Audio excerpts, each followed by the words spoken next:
Welcome to Children of the Nations Tech Team meeting for the first quarter of 2024. We're glad that you're here.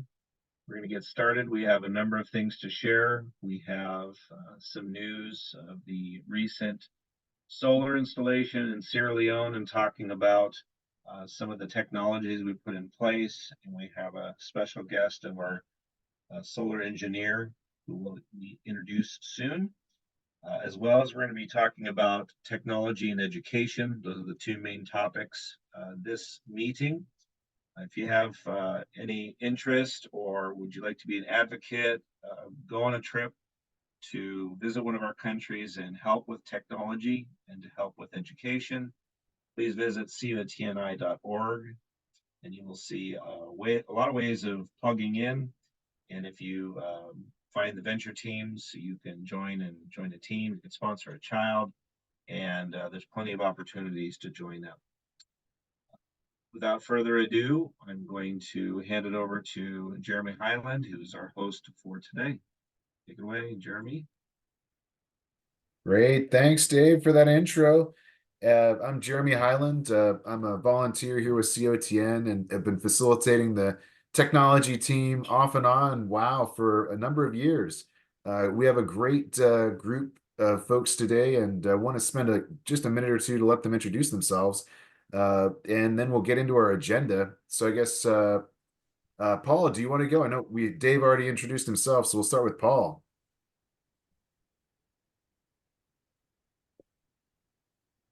Go. I'm Paul Abbott. So glad to be with all of you today. I'm the education program leader for Children of the Nations, and I'm in my third year. I'm really encouraged to have this nice, healthy group of tech team enthusiasts here today. I think I'm recognizing Evan that we met at another tech team meeting, and I think, although I haven't seen you, Jeff, before, I think we may have interacted by email before about the solar activities in Sierra Leone.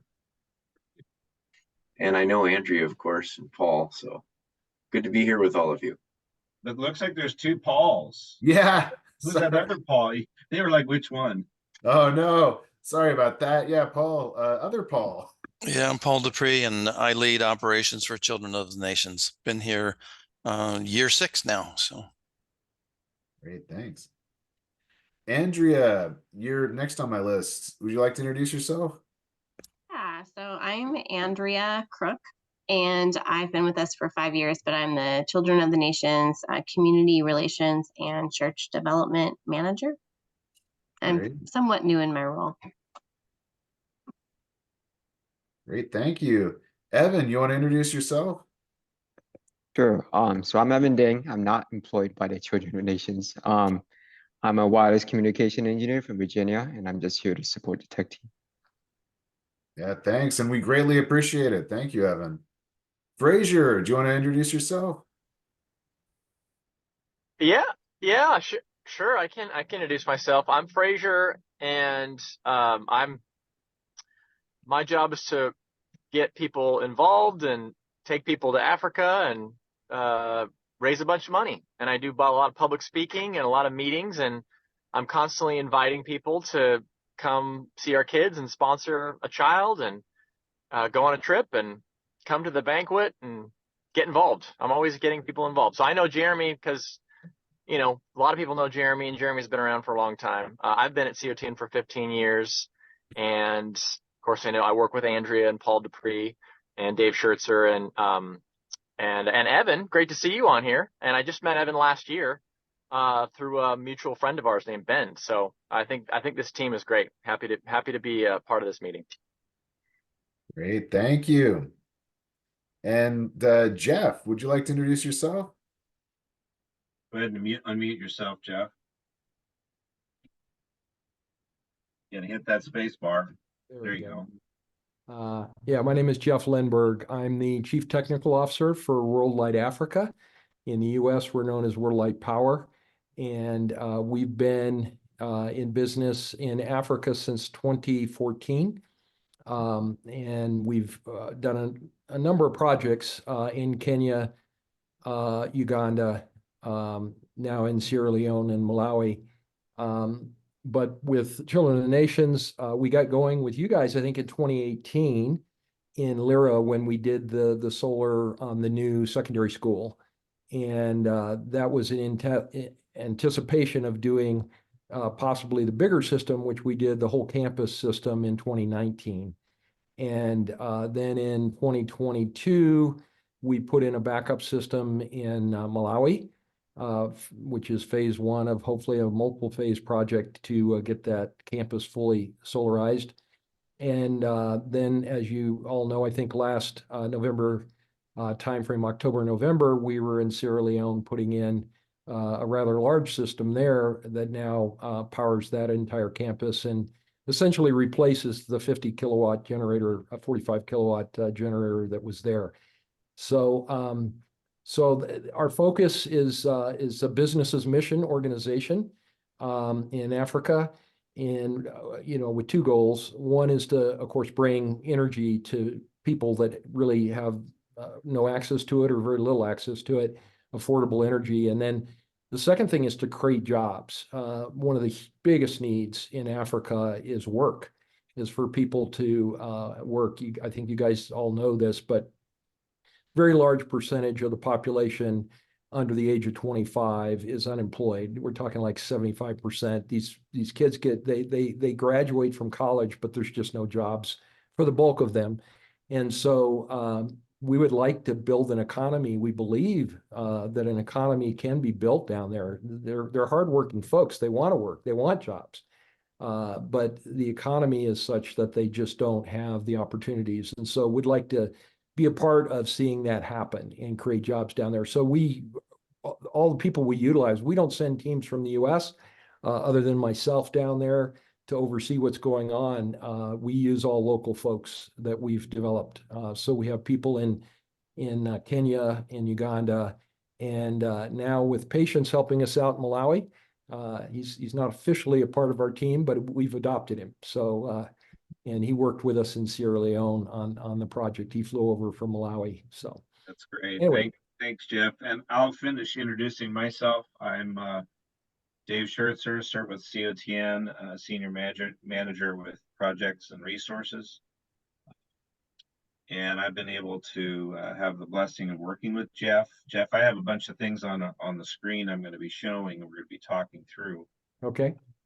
And it's been really exciting to see our organization move into what I would call the 21st century, because between trying to get Starlink and all the sites, so we have way better internet. So that's communications, but power is a huge, huge deal. And so our partnership with Worldlight Africa, our immediate attraction to it was the employment and the manufacturing in Africa. And as soon as we started partnering, I said, Jeff, get ready, because I really want a WLA Uganda, WLA Malawi, and a WLA Sierra Leone. So he knows that's like down the road. We have to develop a little bit, but wouldn't that be great to have the solution for solar and energy systems for Africa from within Africa?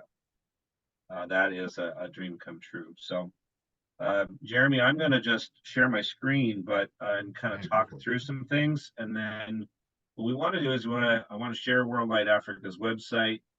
I want to share a little bit of the project install. There's hundreds of photos. There's no way we're going to show them all, so it's going to go pretty quick. And then I want to show the data so you guys can see, what we're talking about for the 21st century. So I'm going to share my screen, but feel free if Jeremy, you and Jeff want to banter. So I'd love to hear you guys question answer to each other. So Jeremy, you've been out there. Paul's been out there. Andrea, like a lot of us have been out to Sierra Leone, but I think it's great to kind of talk about, the difference that this is making on the Banta campus. So again, this is Worldlight Africa's website featuring, is this the one that's in Lyra? Actually, it is the one that was in Lyra, but that was when we built it in Kenya.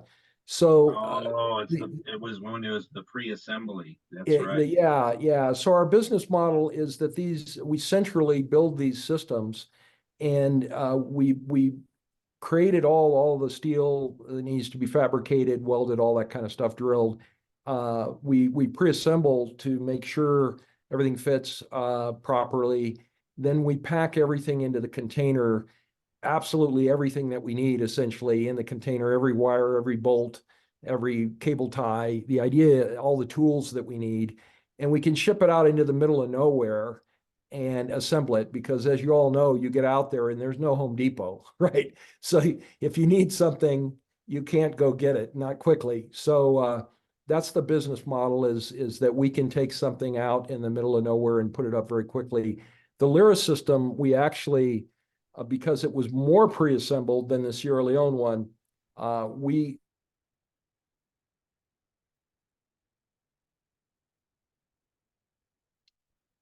That's fun. Uh-oh, I think we lost Jeff. Okay. Well, I'll just share with you that we were able to have the system assembled in Kenya, and then they brought it over the border over to Lyra and set it up. This is, well, just so you know, we have the Malawi project and the Sierra Leone project, so those are they just need to update the website. But right there in the middle of the campus is the reassembled 20-foot container. All the parts come out, and then they test the system. So when we talk about the install team, they would have manufactured it in Kenya and then moved it into Uganda.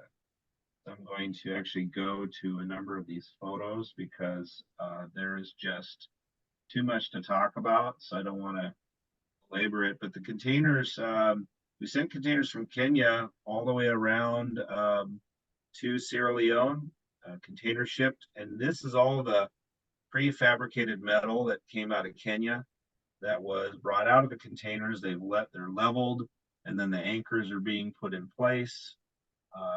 As you can imagine, the trenching is quite a bit of work. This system is put in place and then attached to an existing system. So our Sierra Leone campus had the main power trunk lines and connectors. This connected right into the system where the generator was, so that we didn't have to put in a power system or a power grid as far as our campus. And this is way up country where there is no grid, there is no power, there's no town, there's literally nothing. But you can see how much trenching this is taking.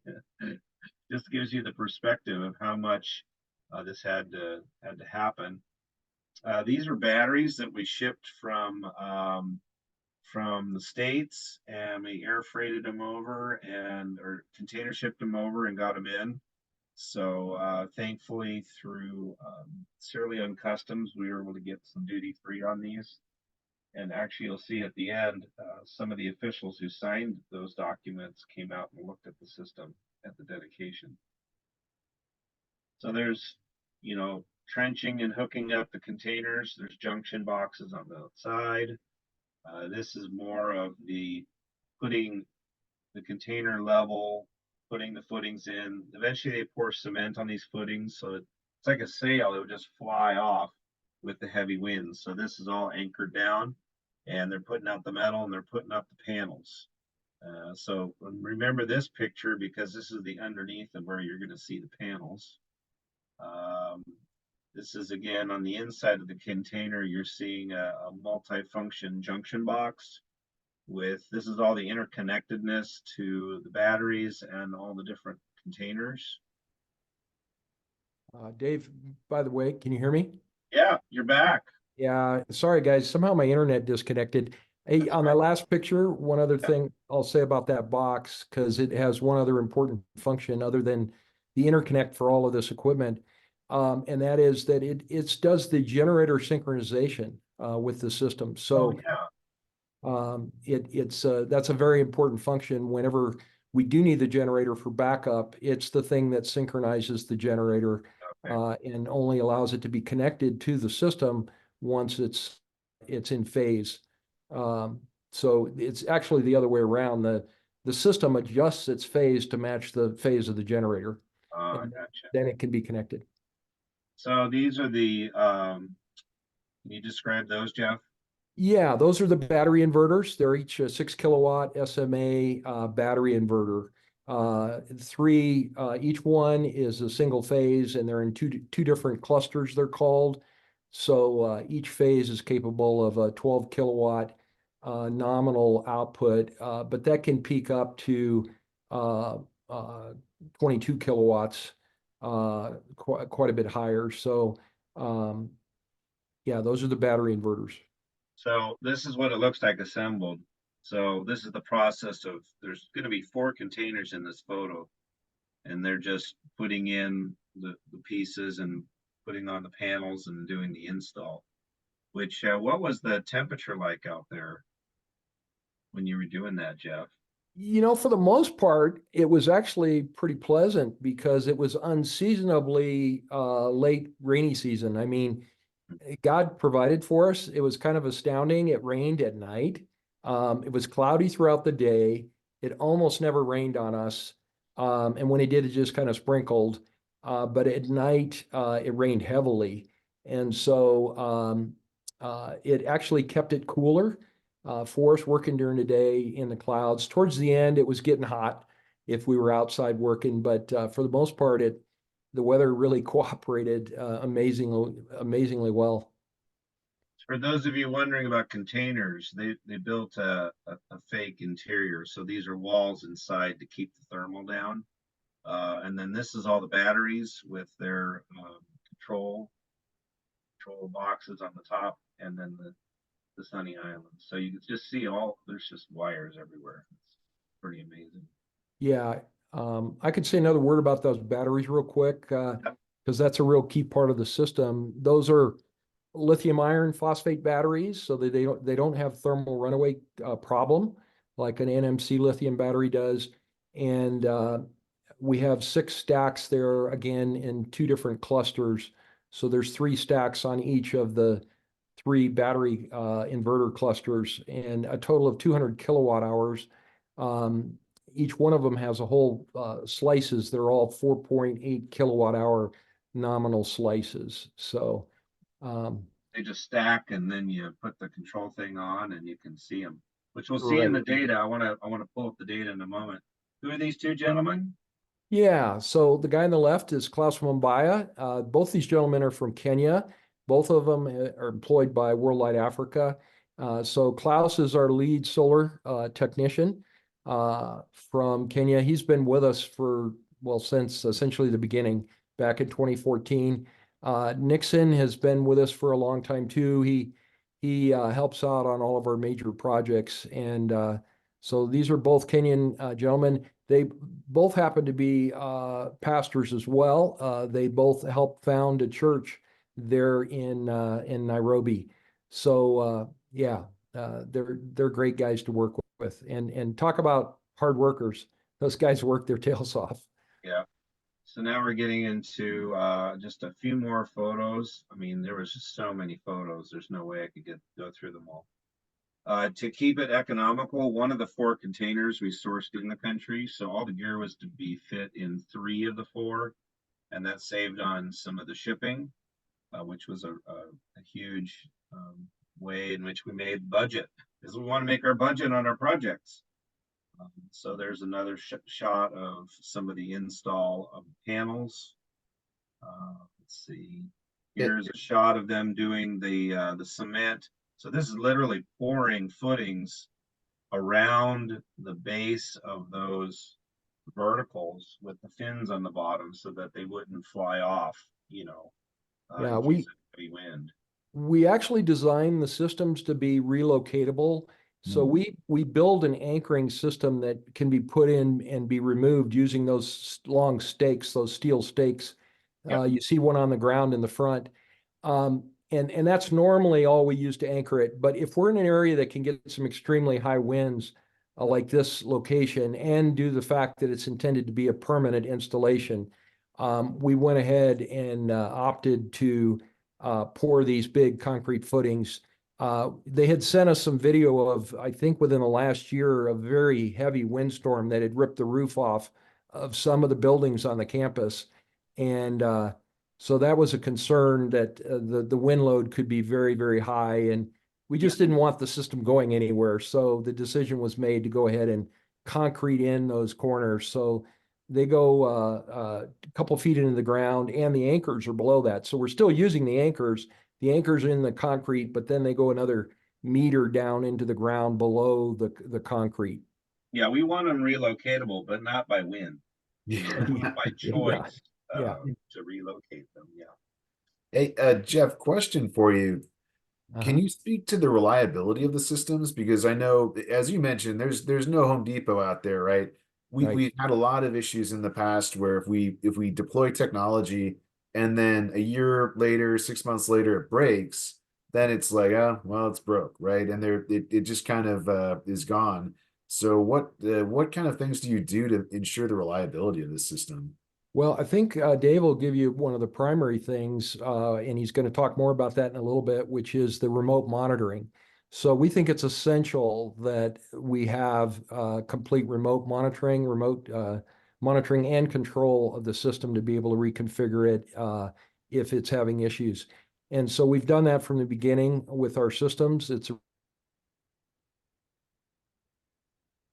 Well, we'll keep going. This is a photo of the dedication. This is the officials at the dedication, and I believe it's the woman in the front with the flower dress. She's the minister who actually signed the documents that gave us duty free on the batteries, and she happened to be in the district on the day of the dedication. So we got a photo and some introductions, and to add to it, the gentleman in the middle right here, this is Aya, and he is the country director of COTN Sierra Leone. And then this is Patience, and Patience is one of our graduates from Ica High School in Malawi, and he actually went over to do the install, and he's maintaining the Malawi system. And so that's another way of seeing us living out, raising up kids who become leaders, who become managers of solar systems. So Patience would be basically, in my mind, WLA Malawi, because he's helping to maintain that system. And then the other photo, super important, is the photo of the dedication. There's videos where the kids are just like storming crazy, loud, and celebrating lights. And this is a campus, preschool, primary school, junior secondary school, gap year, vocational classes. We're talking about 1,000 kids being served in this district by these schools. And this solar is powering this entire campus. And so they had a huge dedication. This is in the middle of the campus. There's a warehouse here. There's some water systems and storage. So this is right in the middle of a protected campus with walls. And then this is on the inside. So it's secure. I'm not sure you can see it off the campus because it's quite a bit in the property, but the kids are all excited. And the one thing they said was the power's, it's like 24 lights. So they always make a nickname over there of certain things. And so they call it 24 lights because they're on 24 hours a day. And as you can imagine, the kids being used to the power being off, they couldn't do homework at night. There's nothing to do. Now there's power, there's security, there's always power in the school, in the clinic, communication, as well as for the kids to do homework at night. So those are some of the photos. We're going to hope that Jeff comes in. I'm But I back. want to dive in. There's Jeff. I wanted to dive into this amazing data Sunny portal. And before Jeff starts talking, I just want you to know that work in project management, the last thing I want to do is go to 3 different vendors with 3 different websites to monitor all this. That is just crazy. You can see all 3 of our systems are in the same portal. Praise the Lord. We can go to one spot and just click to the one we want. And in this case, we're going to go back to the Sierra Leone system. And this gives you a live, as in live, green light live, of the system right now. Right now it is, let's keep in mind what time it is. It is 23:31, so it's 11:30 at night. That's why it's not generating power, because it's dark. And so this is basically showing in a visual that 4.6 kilowatts are going from the batteries into the building, into the system, and the batteries are at 85%. So Jeff has a ton of stuff, and Jeremy, you can ask him all you want in here, but all I know is I can see this, and then my big takeaway is I can look at the energy balance. When to read this top dashed line, there's two graphs on one, so you don't get too there's too many things here. This is the percent of the battery. So this dashed line on the top is the percent of the battery. You can see that during the morning, it's kind of low, and then it peaks. The other thing you need to notice is this is at dark and it's using power, and then here's the power. Here's the sun coming up, and see right there where it like goes down. That means that the batteries are at 100%, which means between an 11 o'clock hour all the way until the sun goes down, there's potential energy. There's a potential for even adding more loads and more buildings. So by 11 o'clock, batteries are full. We don't even need the afternoon. The green is where they're running straight from solar straight into the campus. That's the green. The hot orange is where they're filling the batteries, and then the yellow is where it's using battery power without the sun being up. Yeah, there are lots of different graphs you can look at. You can go look at the battery by itself, the charging of it on a different click here, and so on. But before we jump into that further, Dave, I just wanted to mention you mentioned how nice it was having this on Sunny Portal. This is actually an SMA product. I started to say I don't know where exactly I cut off. I don't know why my internet is dropping and I have to reconnect it. But SMA, in my opinion, is the only world-class inverter company in the world. It's the largest single inverter company in the world. It's been around for a very long time. And this Sunny Portal site has been available since day one. So it literally has hundreds of thousands of sites all over the world that have been installed. And SMA is on islands, it's in the US, it's in Europe, it's in Asia, it's all over the world. And their stuff is made like a brick.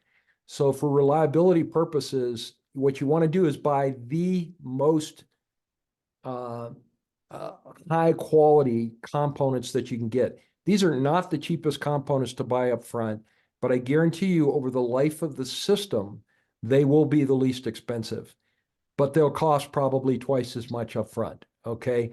So that's our philosophy with World Light is these places are remote. It's very expensive to get there and repair them. And so the right thing to do is to buy the very best components you can. The solar panels that were put on the system down in Kenya, we can no longer get locally made ones. So what we have to go with, our choice really is from China, but there are tier 1, tier 2, and tier 3 panels from China. And what we bought for this system, and we buy for all of our systems, is the highest quality. In this case, it was Jinko Solar, which is the largest, even though it's Chinese, it's a tier 1 Chinese solar company. It is the largest single solar panel manufacturer in the world, is Jinko Solar. Okay. I've been around for a lot of years, and it's the best Chinese product in tier 1 that you can buy. So they have a plant in Tennessee that makes their panels for the United States. So anyway, so those are the big things, the inverters. The batteries are Lithion Power, which is a company out of Nevada. And again, it's the one I've picked because of their, I had tested them here first, and it's not what we had used in Lyra, but I switched to this one because of what I perceived to be a much, much better battery management system. And I've had the privilege of testing a number of different companies. And the real difference in LFP batteries is it all falls to the battery management system. Turns out Lithion Power has working for them. It's been bought out several times. The company has, and it was actually, you could trace it back to the original design team in Texas that came up with the first LFP batteries. And these guys really understand battery management systems, and that's the difference between a battery working well or not.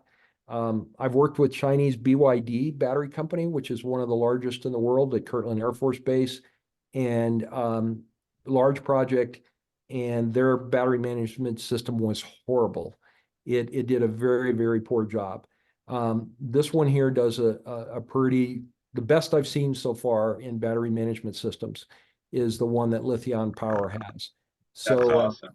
I've been able to Jeff- develop a close relationship with them, and that's helpful when it comes to maintenance and long-term issues. Go ahead. Awesome. So what I want to do to wrap this up, because I know that we wanted to talk about education for a little bit, is just to give you an idea of what I appreciate so much is working with WLA, meeting with them regularly, innovating. Each system's a little bit different, so there's a customization. But I can go right to the Lyra system, and most of the time the data's up. Cell towers and cell connections are not necessarily the best in all of Africa, but this is live data coming from Lyra. Again, they're at night, so they're at 38% on their batteries, and they have a lower load. So I can see everything's working and running and doing well. And as Jeff mentioned, the Malawi system is a battery backup because they had like 4 to 6 hour power dropouts because they can't generate enough power in their country. And so basically, this is meant to be a battery backup until we do the solar. We're going to add solar. So this is like the most ruggedized battery backup you can imagine. So basically, this is a power outage, and then this is the batteries charging, and here's a power outage, and there's the battery charging. And basically, all we have to do is look through here, unless something's really, really long, like a power outage is like more than 8 hours. It's covering each of these power outages. We did have one that was like a day, like here, where you run out of power, but everybody's running on generators. But you can see it's not that they have that many power outages. We're only talking about a few here and there. Basically, phase 2, solar will be generating power. And then once the batteries are full, the goal is to sell the power right back to the local utility, because we're outside the capital in the long way. And so we do have grid, but it's grid they turn off regularly because they can't generate enough power. So this is a chance in which we can generate our own and sell it back and make money. I would love our campus in Malawi to have either no more power bill from the local utility or income. That would be the goal for that. And they wouldn't be trying to pump a generator up. They'd be running on this. So we're in the process of developing this phase 2. And our primary goal right now is to focus on rotaries. There's an international rotary grant that we're working on. If anybody has a Rotary club that's interested, we're going to be pulling the trigger on that in about a month. So we want to list all the Rotaries and get them all in on their pledges so it could be matched. And that's kind of the solar for right now. We did have a question about. Yeah. Can I answer those, Dave? I saw a couple questions. Do it. Yeah. So quickly, there was a question about longevity of the system. So the expected longevity for the inverters, the panels, is 25 years. That's the design goal that SMA puts on their equipment. They even offer a 20-year warranty, extended warranty on their equipment if you want to pay for it. So that's what we expect there. On the batteries, LFP batteries, we're expecting to get a good 15 years out of them. And depending on how heavily used they are, it's really a matter of not cycles, but kilowatt hour throughput. And so depending on that throughput, we expect 15 years, maybe longer on those before they have to be replaced. And hopefully by the time they need to be replaced, they're a lot more available and a lot less expensive. In general, that's what happens in this industry. So then there was a question about artificial cooling. Because the batteries are high temperature batteries, the LFP batteries we're running can operate up to 49 degrees centigrade.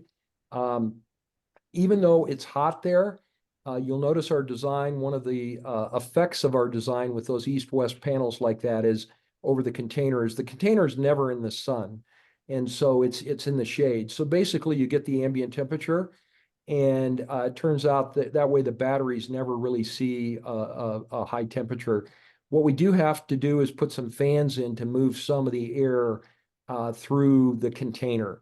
So we have essentially the battery inverters have built-in fans, variable speed fans that turn on, and then we have fans that we install in the wall of the container and inlets to allow air to flow through to take the warm air from the battery inverters, not from the batteries, but from the battery inverters, and get that warm air out of the container. So that's how we cool it. We have not had to actively cool them in Lyra or in Sierra Leone. I don't think we're going to have to. If we had, we could put in a small inverter because we do have somewhat of insulation in that container. So it wouldn't take a lot to cool it, but we haven't had to do cooling. And then the dust accumulation on the solar panels, I see that just popped up. First of all, if the panels are at a 45-degree angle, that helps a little bit. And in a place like Banta, they are getting a little bit of dust on them, but it tends to be during this dry season, right, when there's no rain. And so what happens is they'll get a little dust buildup, but we have so much more solar during the dry season than we need that they can afford a few percent loss on the input on those panels. As soon as they get a good rain, those panels are cleaned. You don't have to do anything but let it rain. And once it rains, it cleans those panels very clean. And so during the rainy season, the panels are actually designed for the amount of them for the rainy season. When there's a lot of cloud cover, you get some rain during the day and so on, you still want to have enough solar input to be able to, meet your loads and charge the batteries up. So what questions did I miss there? Protecting the underground cables with conduits and Yeah. mark them with and then gravel, and they've Yeah. So yes, the cables that are underground, we use two different types. One, like running over to the generator, we have standard armored cable that you can buy down there. If you're familiar with it, it's got it's a multi-core, so it might have 4 cores, and each of those cores is properly protected.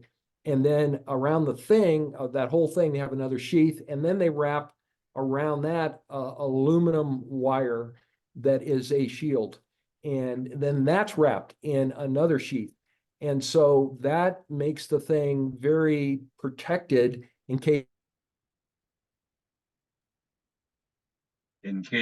anybody accidentally cuts into that area.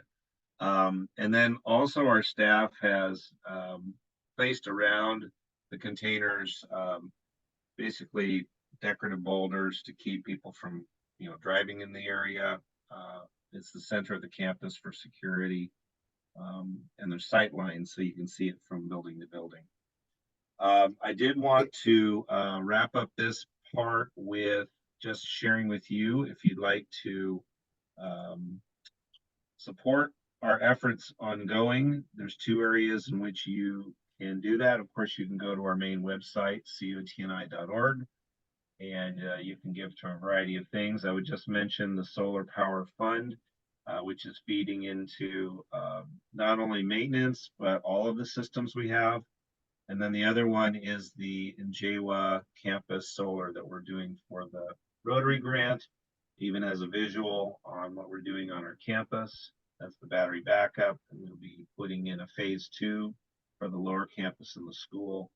It has all this. This is all Jeff. There's no way I'll know half this stuff. I'm learning a lot from meeting with Jeff, and it's all in there. And the World Light Africa and our website has this great video. If you want to show people the totality of the system we put in Uganda, which was a proof of concept, you can check out that video. It's the same video that's here. And again, this is cotni.org. I know we went a little long on the solar, but it's such great stuff. Dave, Go ahead, just to wrap up. yeah, Dave, before we move off this topic, I did have a couple questions quick. One thing that I was curious about, I was talking to Evan as we're thinking about this trip in the future. We're looking at trying to get reliable internet out there to the Sierra Leone campus. One question I had, I remember a long time we talked about this idea of having light poles on the campus and then adding like mesh Wi-Fi on the light poles. Is Yeah. that still a project? Is that somewhere in the plan? Or I just want to see remind or get a update on what the thoughts were on that. Well, you know, being as this was one of the biggest projects we've ever done, and for COTN, we're kind of taking a breather. Yeah. And we wanted to make sure we got under budget. And so there was a plan. There's a variant where we can add poles and add basically Wi-Fi repeaters. And so that's still on the table. We don't have Starlink yet. Starlink is going to be Q3 of this year. And then, of course, that's what the solar system, instead of using cell phone minutes, will transmit live data.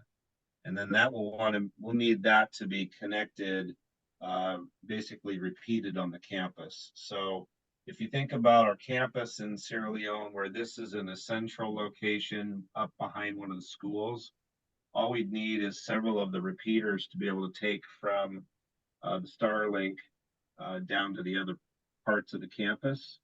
And yeah, it does involve more concentrated focus. Also, I know that you're talking about going and doing cell repeaters for the cell phone carrier waves. That's a huge deal because a lot of people use top-up minutes for their cell phones. So that's something that is needed as well, because I imagine you want both. You want to have better cell phone coverage for all the people on the campus as well as in the surrounding community. They have not committed to bringing like a big cell tower up there, which would be awesome because then that would totally serve the area. But that's up to the cell phone companies, of course. Yeah. But even if everything's there and they have power down, you know, I'm trying to market it now that the solar's there. I'm trying to market this as we have a campus with 24/7 power. What better place to put a cell tower? Yeah, exactly. Because you need it powered. And I imagine just a matter of them coming up and going, whoa, we're putting our gear up here. And we'll say, well, we don't have a tower tall enough. No, we'll bring the tower. That's what I'm praying for. Because then that just covers the whole surrounding, all the villages where the kids walk to school. That would be a huge improvement for them. And it would be business doing that, not necessarily us as a nonprofit. So yeah, we need to talk about that. That needs to take some planning coming up. And I think that's dialogue with you going on with your trip as a project. We're talking with the in-country staff because they know the lay of the land.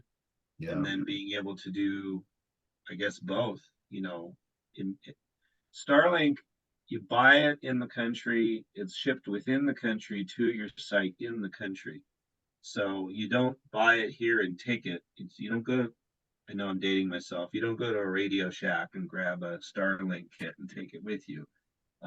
It's in the country. So once we get that going, and I love it because we pull the trigger on the kit. Somebody's funded that already, and then it shows up in the country, and there's no word instructions. It's just a picture. They plug it in, and that's what the Malawi battery system's running on right now for data.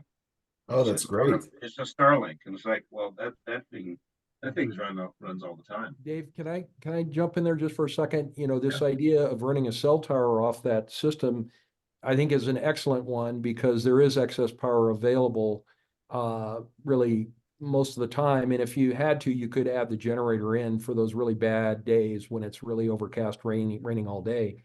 And that would be great income for the campus if it was on there. So it easily can handle it power-wise. I've looked at this a little bit in the past for other locations, other places. We're probably talking about 2 to 3 kilowatt power to do it, and our system has way more capacity than that to be able to handle that. We can do that, I believe. And we probably even have for, 90% of the time or more, the energy input from the solar system, the existing solar system, to do it. The only time we might struggle a little bit is when the Clark, visit happens and they leave everything turned on all night long. So they put a real demand on the system, but in that case, we might need to run the generator a little bit more. But it's certainly capable of doing it. So it's a great idea for you guys to investigate. When Great. Jeff's alluding to the fact that we have hospitality and teams can come out, and there's no way you can build a system that can it's not built for all that power. So in those cases, the generator is like a boost, and maybe it's an hour a day, maybe Well, 2 hours at the most, but Yeah, we can host teams. There can be air conditioning. We have the water systems. We've got the power systems on the campus. So we would love to have teams come out, and we can handle whatever the weather is. And the system's built that it's basically like you guys have said in WLA, it's scalable. So it can run the whole campus with excess. And then there's times in which you need a little extra power. It's there already, and you just boost it with the generator. Yeah, and it's actually not a little extra power, it's a little extra energy. Yeah. So we have the power capability. We just have to add energy typically to the batteries. So Jeff, another quick question for you around just the quality of the power. We've had a lot of issues with the old generator system where electronics we would send out there would fail for various dirty power reasons. Can you speak to the difference in the power, the cleanliness of the power, if that's a word, from the solar versus what we've experienced in the past with the generator? Yes, so I've got a lot of experience with the SMA, the quality SMA power, both with their solar inverters and with their battery inverters, and it's excellent. It's a pure sine wave, and to be honest, when I've compared it against the local utilities, like in New Mexico where I live, it's equal to or better than the quality of the local utility power. So it's very clean power, very clean power. That is really good. That's been one of the big hindrances to any kind of computers or technology. It just breaks, right? The power over time, it just, or even sometimes very rapidly if there's some kind of spike or surge. So that's really, really good to hear. Yeah, and actually part of the reason that the SMA stuff is so reliable is it's designed literally, I'm not being negative on this, but it's designed for third world countries. Okay, so they know that the grid can be very cruddy power and poor frequency control, poor voltage control, spikes, all kinds of things. So it protects itself. It protects itself every which way. So if there's a short in the system, like on the campus, and we did have someone while we were there when we first put it in, I think we fixed it. It was the light pole on the main street down to the kids' homes. But anyway, the system will turn off. It disconnects power. So if you get a short in the system, it doesn't allow it. It very quickly takes away power so that you can't sit there and have some weird, in between voltage. It's usually actually the in between voltage that hurts the electronics. It's not zero, and it's not when it's correct. It's if you get a voltage that's halfway in between electronics. By the way, I'm an electrical engineer. Electronics is not designed to survive that very well. If you put a voltage that's somewhere in between the expected voltage and zero. And so the system's very good at protecting against that. By the way, I just want to mention something else about remote monitoring very quickly, because Dave only showed you one of the 3 remote monitoring systems we have. We have a second one, which is called an E-Gauge, where we have 35 current transformers, where we monitor a whole bunch of different things, solar, each one of the battery inverters, all kinds of the loads going out. We have it all monitored, and it's a local data logger, so that even if we lose the internet, we can go back afterwards and get the data, okay? So we have that, and it provides a whole lot more data in addition to the great data that the Sunny portal and SMA provides. Thirdly, we have a remote laptop that we have sitting there, and we can log into that remotely over the internet. And once we're logged in, it's if I'm sitting there with all the local interfaces, literally to the batteries. I can monitor a battery down to an individual cell in an individual module in an individual stack. Okay. I can check the voltage. I'm talking about like 3.2 volts on a cell in a battery. So I can do that from a laptop. So we have a lot of remote monitoring on the system.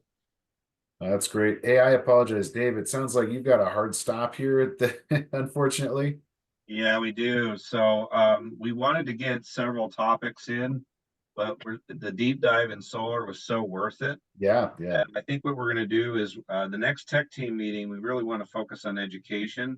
So I know that's one of the burning topics, but this was, Jeff, thank you so much for coming in Yeah, and thank giving you. us all of this. If you want more information, of course, go to Worldwide Africa on their website.